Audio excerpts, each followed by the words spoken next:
Muchchimarri minor బాలిక అదృశ్యంలో నిందితులకు రాజకీయ నేతల అండ ఉందా? బాధిత కుటుంబ సభ్యులకు నిందితుని తండ్రి నెల రోజులు పోలీసులు గాలించిన బాలిక మృతదేహం లభ్యం కాదు అని సవాలు చేయడంతో మొదలబు ఏంటి?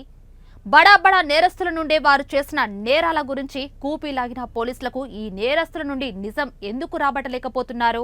బాలిక మృతదేహం గురించి రోజుకో మాట చెబుతూ పోలీసులను తప్పదోవ పట్టిస్తున్న తమదైన శైలిలో నిందితుల నుండి నిజాన్ని రాబట్టడంలో పోలీసులు వైఫల్యం చెందుతున్నారా?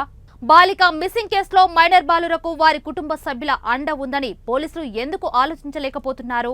బాధిత బాలిక కుటుంబ సభ్యులకు స్థానిక నేతలపై నమ్మకం పోయిందా?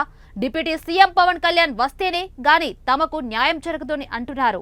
నిందితుల్లో ఓ మైనర్ బాలుని తాతకు నేర చరిత్ర ఉందని హత్యలు చేసి మృతదేహాలను ఎలాంటి ఆనవాలు లేకుండా చేయడంలో సిద్ధహస్తుడని పోలీసులకు తెలియదా? ఇవన్నీ ముచ్చుమరిలో స్థానిక ప్రజలు చర్చించుకుంటున్న మాటలు. బాలిక మిస్సింగ్ జరిగి తామే అత్యాచారం చేసి హత్య చేశామని ముగ్గురు మైనర్ బాలురు పోలీసులకు తెలిపారు. అయితే మృతదేహాన్ని ఎక్కడ పడవేశామన్నది రోజుకో మాట చెబుతూ 8 రోజులుగా పోలీసులను తప్పుదోవ పట్టిస్తున్నారు. మైనర్ బాలురు అత్యాచారం చేసి హత్య చేసిన బాలిక మృతదేహాన్ని మాయ చేయడంలో ఖచ్చితంగా వారి పెద్దల హస్తం ఉంటుందని బాధిత కుటుంబ సభ్యులు గ్రామస్తులు ఆరోపించారు. దీంతో పోలీసులు శనివారం నుండి వారి కుటుంబ సభ్యులను కూడా అదుపులోకి తీసుకొని విచారిస్తున్నారు. నిందిత కుటుంబ సభ్యులు స్థానిక అధికార పార్టీ నాయకునికి ముఖ్య అనుచరులని, గతంలో అనేక నేరాలు చేసిన చరిత్ర ఉందని, వీరికి ఆ నేత అండ ఉందని అనుమానాలు గ్రామ ప్రజలు వ్యక్తం చేస్తున్నారు.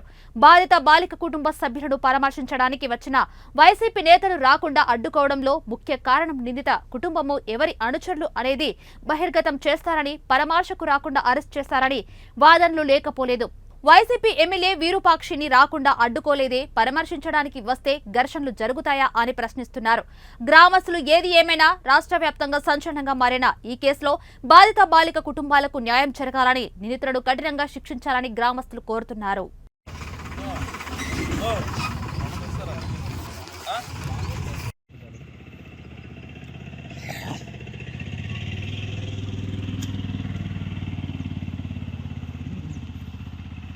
ఉంది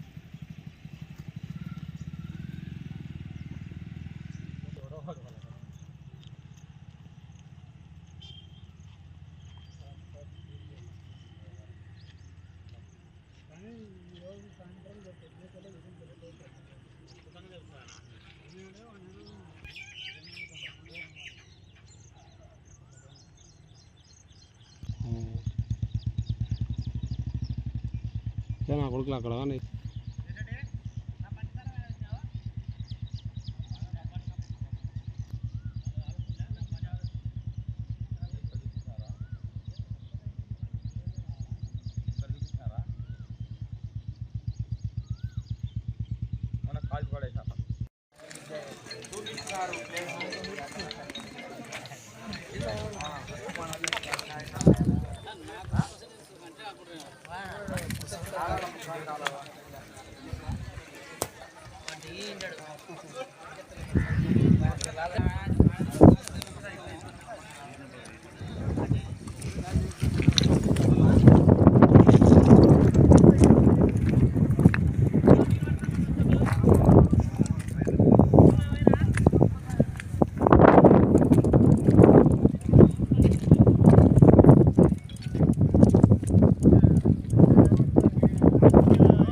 సురేష్ పక్కన రండి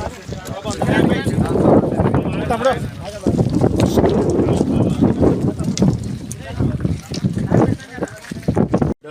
రెండో బిడ్డ సంగం వాసంతి ఆదివారం రోజు సండే రోజు పొద్దున 9:30 అన్నం తినింది.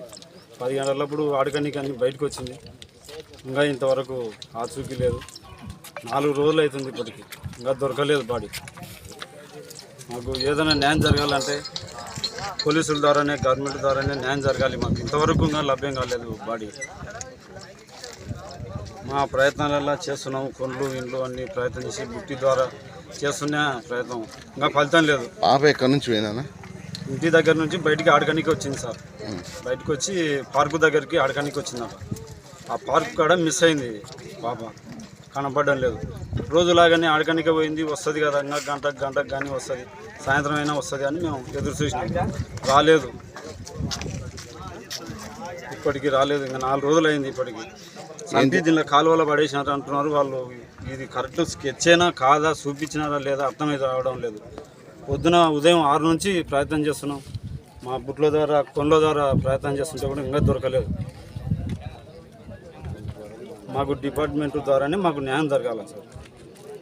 ఎంతమంది ఏం సార్ దొరికిన పిల్లలు ఎంతమంది?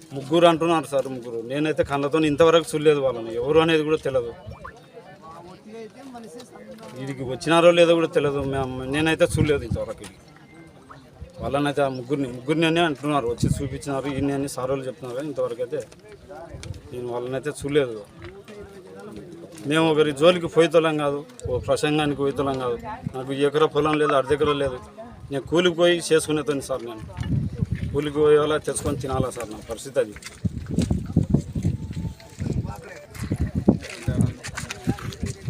ఎంతమంది పిల్లలు? 3 సార్ నాకు సొంత.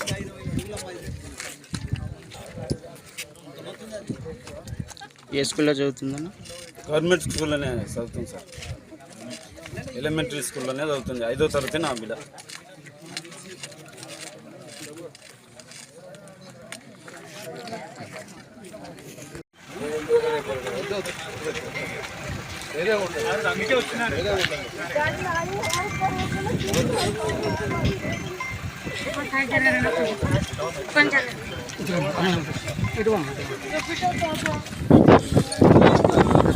ఎంత పూజలు చేసినా మా పిల్లలకు లేకుండా